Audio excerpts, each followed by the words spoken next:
So here's my first question for us. Suppose we want to determine the number of households in Monroe City that would favor a tax increase to fund a new baseball field. Okay, if I'm trying to find out how many households would be in support of that, the ideal way would be to actually go talk to every single person in Monroe City and see what they say. But is that always optional or an option? No. First of all, it would be extremely time consuming. You know, if you're talking about the money, the cost of doing those kinds of things, you'd have to have a lot of people working for you to go do all that. It's going to be hard to get in touch with everybody. It's just not optional or not feasible to talk to the entire population. So instead, kind of like we talked about earlier in the semester, you would get a good sample, right? We would somehow come up with a good sample that represented our population, and we would go talk to those people and use that to kind of decide if the general public would be in favor. So when I go talk to these people, I'm not going to be calculating a sample mean. It's not like everybody is going to say, okay, on a scale of 1 to 10, I'm a 7 in favor of this. They're going to say yes or no. So it's not like I can do the sample means that we were doing in the last section. But what I could do is if I talked to 100 people and 70 of them said yes, I could say, okay, 70% agree with this idea. So that 70% is a proportion. It's not talking about a mean. It's not representative of the entire population, so it's not like your regular, just normal distribution. We're looking at that proportion. In doing so, that 70% is what's called the point estimate, or sample proportion, or p-hat. Come on in. If you see a mistake, let me know. I was kind of writing it as I was teaching. So, we find that by just taking x, the number with the characteristic that we're measuring, which in this case was, do you support the baseball field or not, divided by n, the total number of people in my sample. Okay, when you find this, your p is a proportion, so it will be a number between 0 and 1. It's just like a decimal. We're talking about a percent, so it will always be between 0 and 1. So our first example. We have a poll that was conducted in May of 2008. 1,745 registered voters nationwide were asked whether they approved of the way George W. Bush was handling the economy. 349 said yes. Obtain a point estimate for the proportion of registered voters who approve of the way he was handling the economy. So my point estimate, that's just my p-hat. It's the number with the characteristic, which in this case was how many said yes, so that would be divided by the total number in my sample, which was my 1745.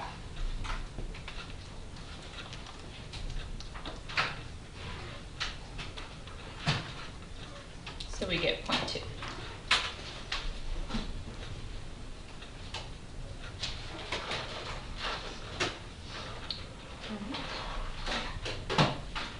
So far, so good?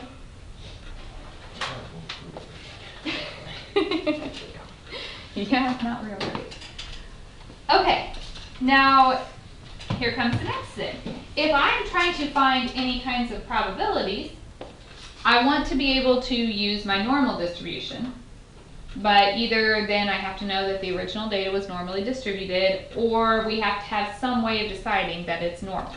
In the last section, when we were talking about the x bars, we said as long as our sample was bigger than 30, we could assume it was normal.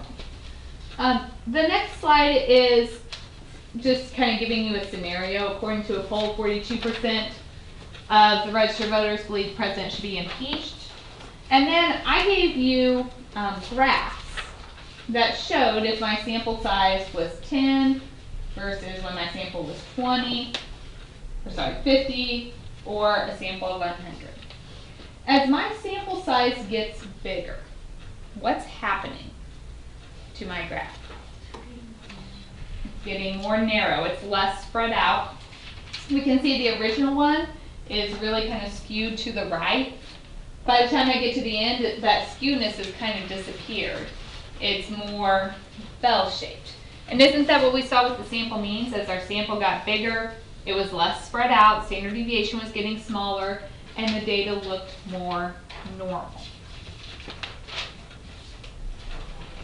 So just in general, as the size of the sample increases, the shape will become more normal. When we were talking about the sample means, our mean was the same as the mean of our sample means. In this case, the mean of this distribution will be our population proportion P. The spread, just like Brooklyn said, as our sample size gets bigger, it's less spread out, so the standard deviation is going to get smaller. There's less error involved when you get more people in there. So, this brings us into all of our requirements for the sampling distribution of p hat. Unfortunately, it's not as cut and dry as with X bar, where we could just say we had to have 30. In this case, to assume it's normal, n times p times 1 minus p has to be greater than or equal to 10. N being the number in our sample, p being the probability that we're given, and the 1 minus p we can find. This is not on the formula sheet, so you do have to know that criteria. So for X bar, it has to be 30. For p hat, n times p times 1 minus p has to be greater than 10 to assume it's normal. Then what is on your formula sheet is the mean and standard deviation. The mean of this distribution is just your p, and the standard deviation is the square root of p times 1 minus p over n. So those formulas are all given. One other requirement when we're talking about the distribution, for this to work, our sample has to be independent of one another. You know, I couldn't just ask everybody in this class and get a good idea of all registered voters in Monroe City, okay? Because, well, you guys are students at the school, so you are probably more likely to be in favor of a baseball field than the other people. Thank you. You know, you guys probably aren't paying property taxes for the most part, so you may not have the same feelings as someone that pays a large portion of tax. So you guys would be a really poor sample for me to choose if I was trying to talk about the entire population. A lot of times in these problems, I'm not going to give you a lot of information about how my sample is chosen in order for you to look at it and decide if they're independent or not. So the rule is, as long as your sample is less than 5% of the total population, we will consider it to be independent. So if I just said I picked 100 students in the United States. Okay, I didn't tell you how many students were in the United States, but could we assume that 100 is less than 5%? Yeah, most of them are going to be pretty obvious. I'm going to be talking about a small number of a large group, but in general it has to be less than 5% of that population. Okay, so let's look at an example.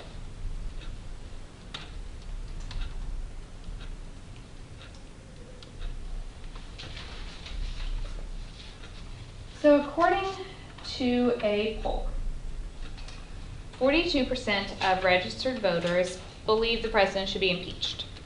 Suppose that we obtain a simple random sample of 50 voters and determine which voters believe the president should be impeached.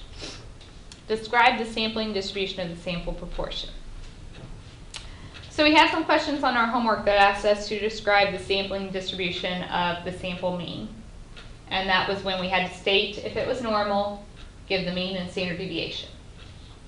Here, we're going to do the same type of thing.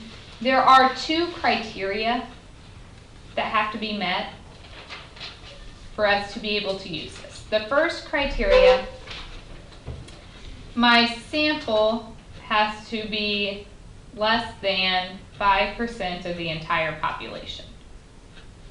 Okay, is 50 less than 5% of all registered voters? Yeah, I would assume so. So that part is good. you don't really have to show me a lot of work here. You can write this, you can say 50 is less than 5% of the population. I just need to know that you thought about it, that you're aware that this requirement exists, and you're thinking about that part. Second requirement is that n times p times 1 minus p has to be greater than or equal to 10. So my n is the number in my sample, which was 50. My p, my proportion, is your percent, 0.42. So 1 minus 0.42 is 0.58.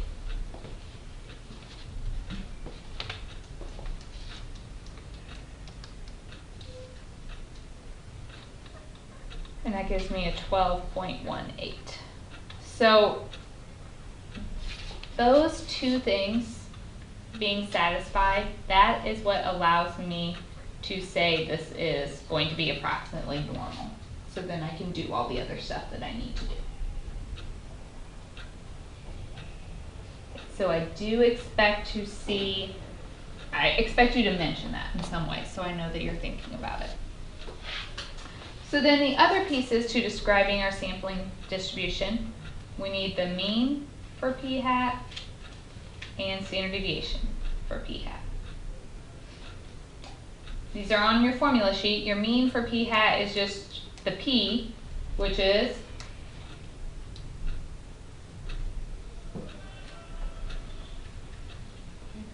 .42. My standard deviation is the square root of p, 0.42, times 1 minus p, so 0.58, divided by n, which is 50,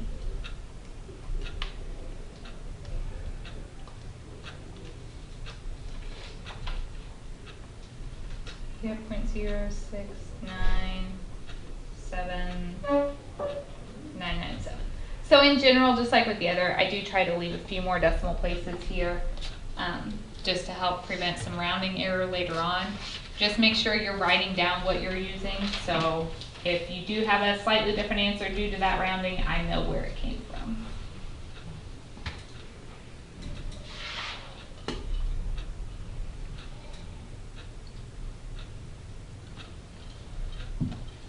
All right. Is that one okay? I didn't ask us to find any probabilities here. This is just what I mean when I say describe the sampling distribution. That criteria you always need to check on all of these problems. And then of course your mean and standard deviation you'll need if you're finding any probabilities. So let's look at some problems.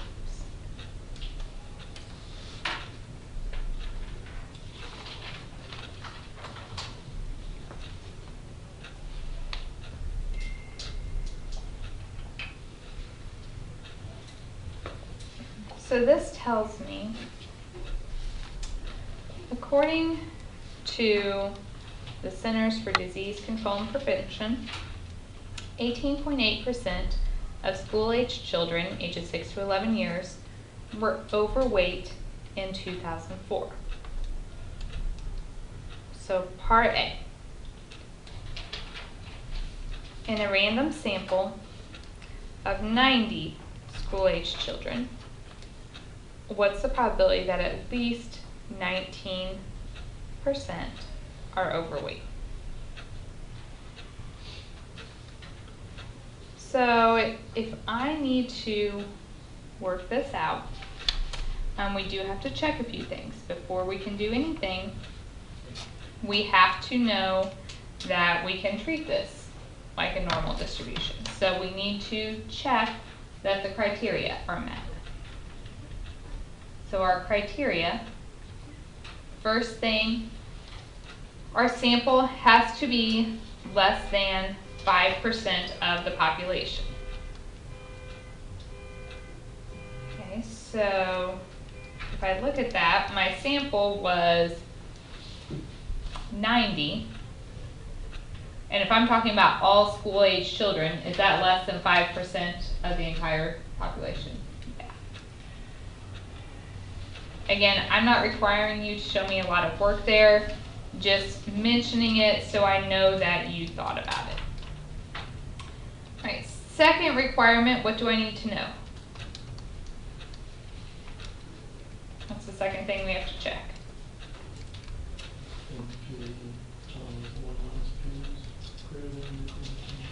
Good.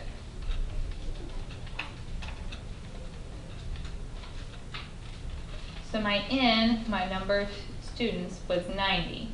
Your P, this is your probability, but it's like your for the normal group. So what is my P in this case?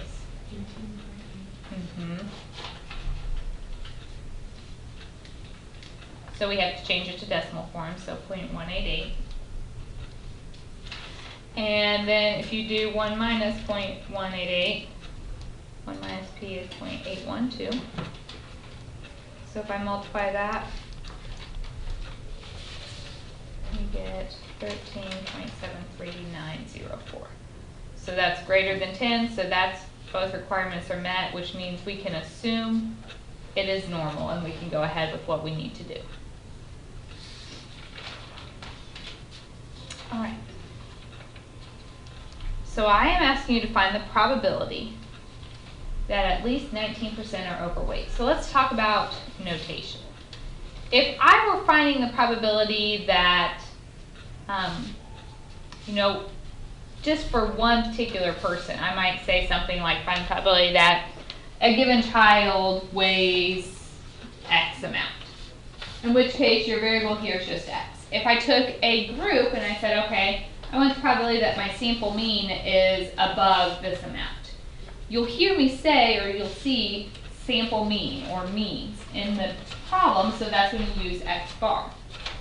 When you have a percent or a proportion, that's when we are using this P.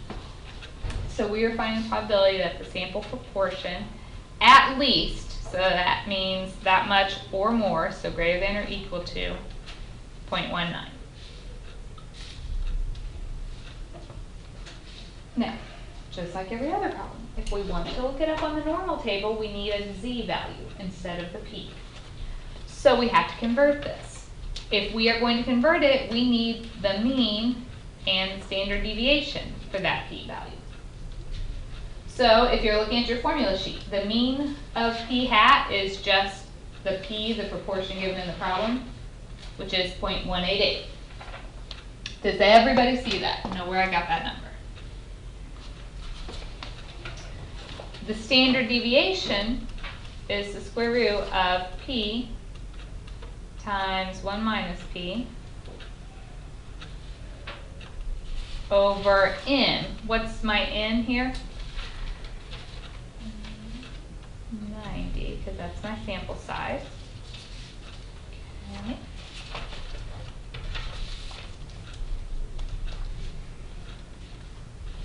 So we get 0.04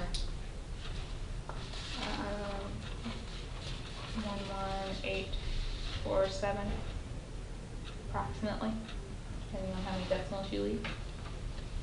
So to find our Z, we do our value, 0.19, minus the mean, 0.188, over the standard deviation,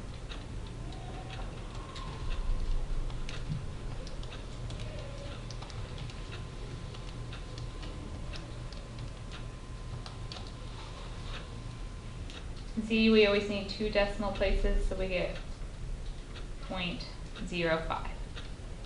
So we're finding the probability that the Z is greater than 0.05. Okay, our table gives us the probability of being less than. So to get greater than, we have to do 1 minus.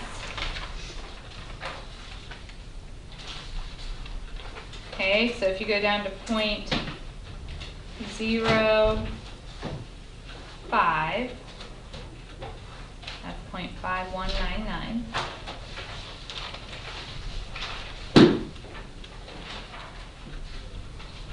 get 0.4801.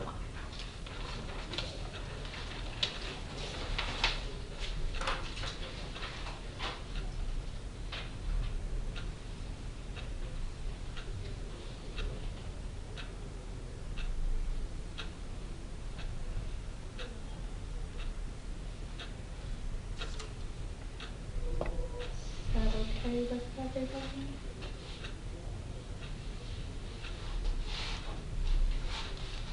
Part B.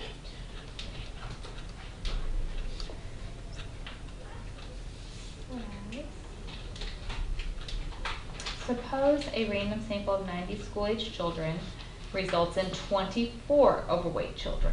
What might you conclude? Okay, I didn't give you a percent here, but I gave you the number of children, so we can find our p-hat. It was 24 out of how many total children? 90.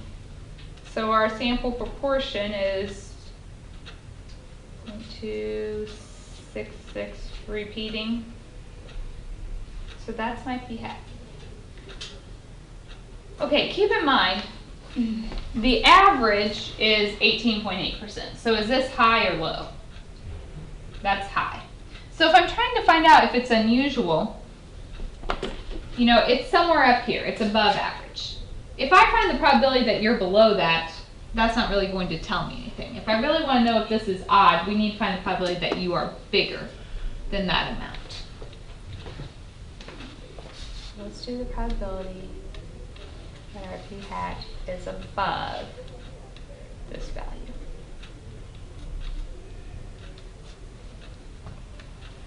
So if we convert that into a z, you do your value minus the mean, which was our 0.188, divided by the standard deviation, which we found in part A.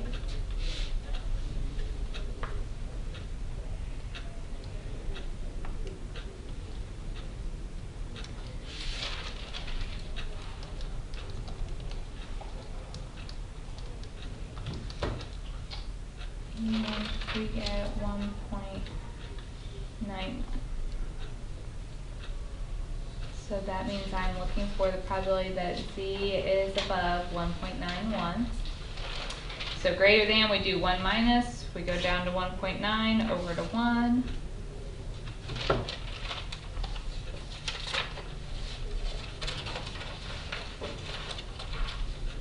we get 0.0281. So what would I conclude here? That's unusual. So this is unlikely to happen. There's probably something else going on here. Something is off with my sample. It doesn't represent the true population for some reason.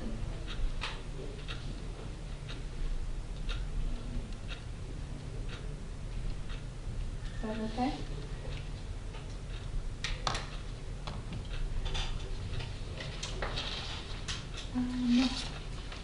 Well, let's go ahead and do one last problem.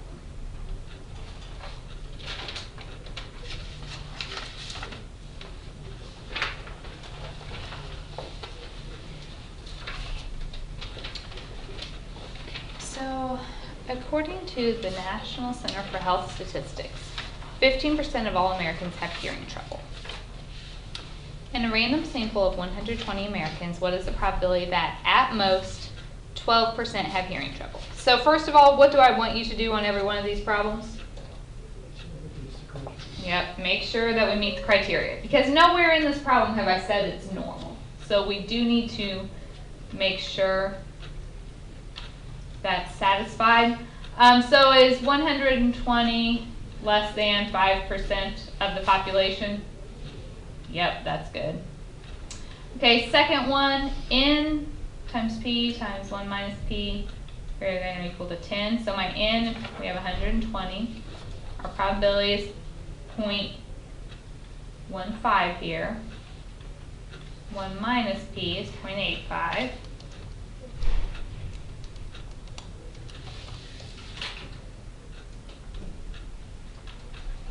So that gives us 15.3.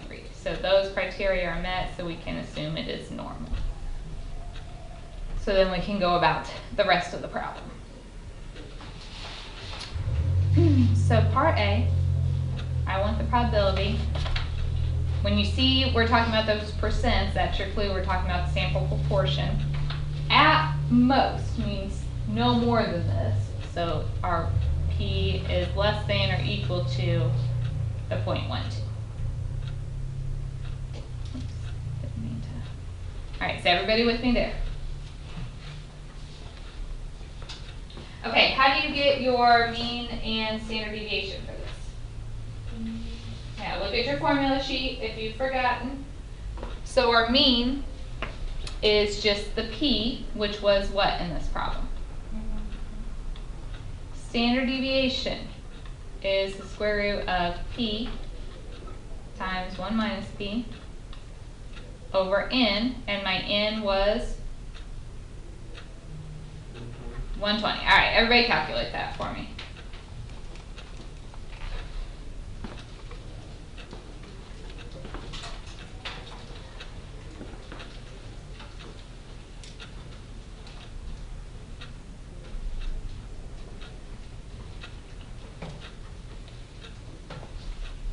Remember, we try to keep a few decimal places. 0.032596.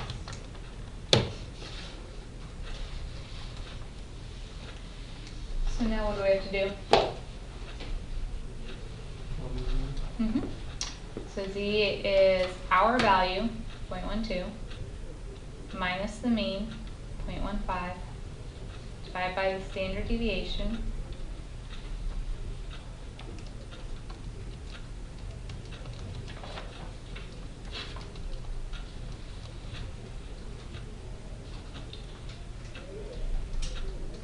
So we get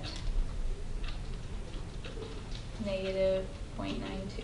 So we need to find the probability that Z is less than the negative 0.92. So we go to our table. Less than is what our table tells us. Negative 0.92 is 0.1788.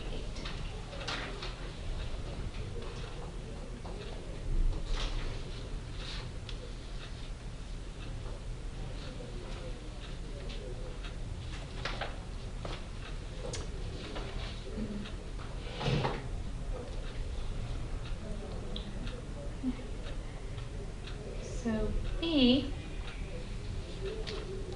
says, suppose that a random sample of 120 Americans who regularly listen to music using headphones results in 26 having hearing trouble. What could we conclude? So what do I need to do here? Find P hat. So you do that by taking 26 out of 120, because there were 120 in my sample. So that is 0.21667. All right, so we are finding the probability.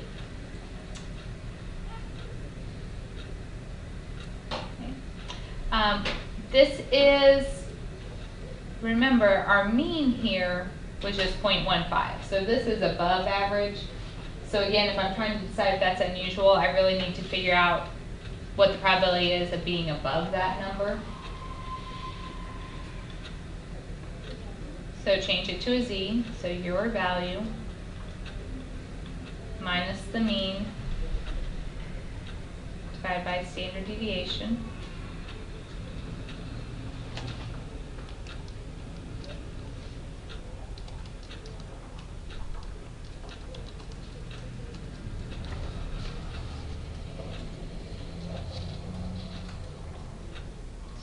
Gives me 2.05.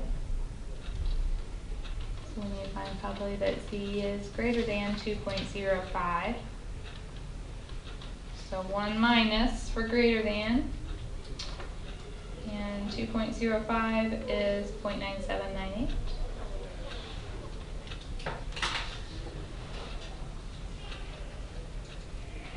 So if you subtract those, we get 0.0202.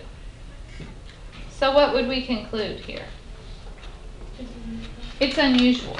What was different about the group, my sample this time? My sample all had something in common. Right, they listen to music through headphones. So I can't necessarily say that headphones cause hearing loss. I can't go that far. I know they're probably related at this point. So all I could really say is that the mean is different for those people that typically listen to music on headphones, because it would be very unusual for this to happen. So something is different about that sample. The proportion is different with them. All right, questions?